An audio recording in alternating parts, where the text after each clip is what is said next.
This is a Raspberry Pi. It's a credit card-sized computer that costs around £25, designed to teach young people to program, and is capable of doing all kinds of wonderful things. Back in the 80s, kids had to learn how to code computers to use them, and as a result, these kids grew up with an inbuilt understanding of how computers work. Now, we need more programmers than ever before. So to deal with this problem, some clever people came up with the Raspberry Pi to reignite the spark. It runs Linux, a free operating system from an SD card, just like the one in your digital camera, and it's powered by a USB phone charger. You just plug in a mouse and a keyboard, connect it to a TV or monitor, and you're ready to go. In schools, not only is Raspberry Pi a great way to learn programming skills as part of ICT, there are also dozens of cross-curricular applications, like science and music. And all over the world, people are experimenting with Raspberry Pis and attending Raspberry Jam events, where people of all ages are learning what can be done with a Raspberry Pi. Since the first Raspberry Pi was shipped, we've seen examples of people using the Pi in a variety of amazing and interesting projects, taking advantage of its size, portability, cost, programmability, and connectability. So whether you want to learn to make games, build robots, or even teach a bird to parachute, with Raspberry Pi, the sky's the limit.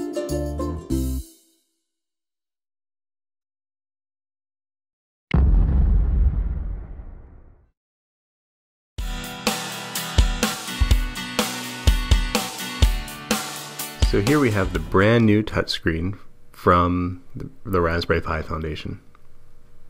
Let's open it up and see what it looks like. Here's the screen.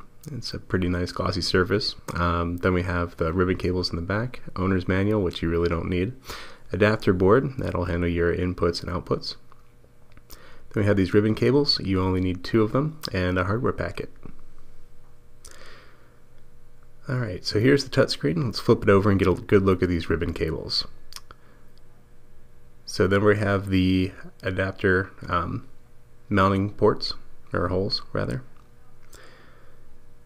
Then the smaller ribbon cable goes into the smaller ribbon cable holder, then the larger cable goes into the larger one.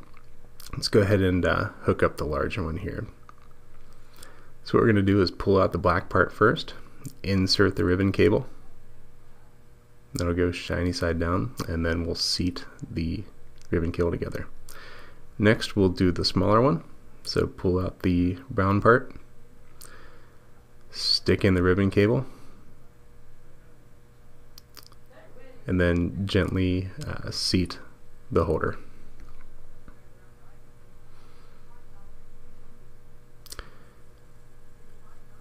Next we're going to dump out our hardware packet here. We're going to grab the 4 standoffs and screw them into each holder.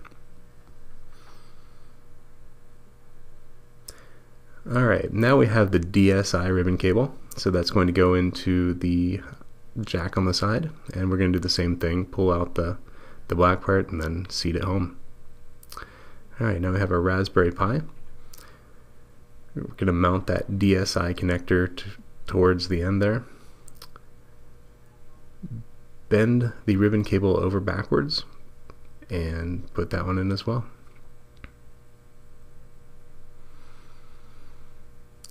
Now all we have left to do is put in the 4 mounting screws to keep everything firmly in place.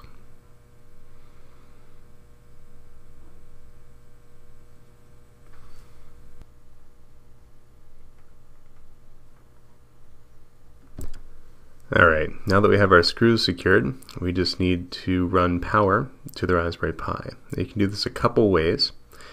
So the first way is you can use the USB out on the adapter board to go to the USB micro on the Raspberry Pi, and then you can insert the power right into the adapter board, so that way it both shares a USB power supply.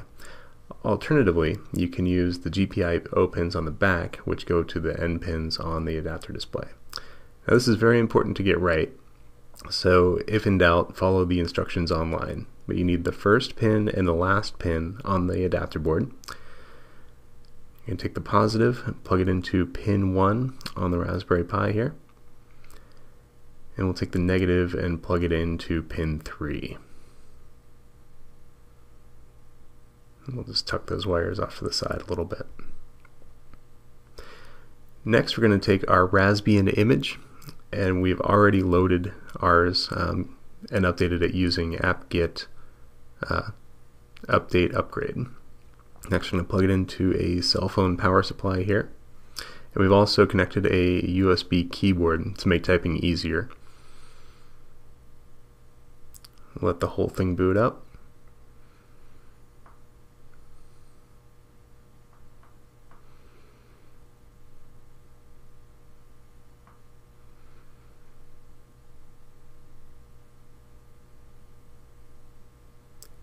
And we'll log in using Pi with password of Raspberry.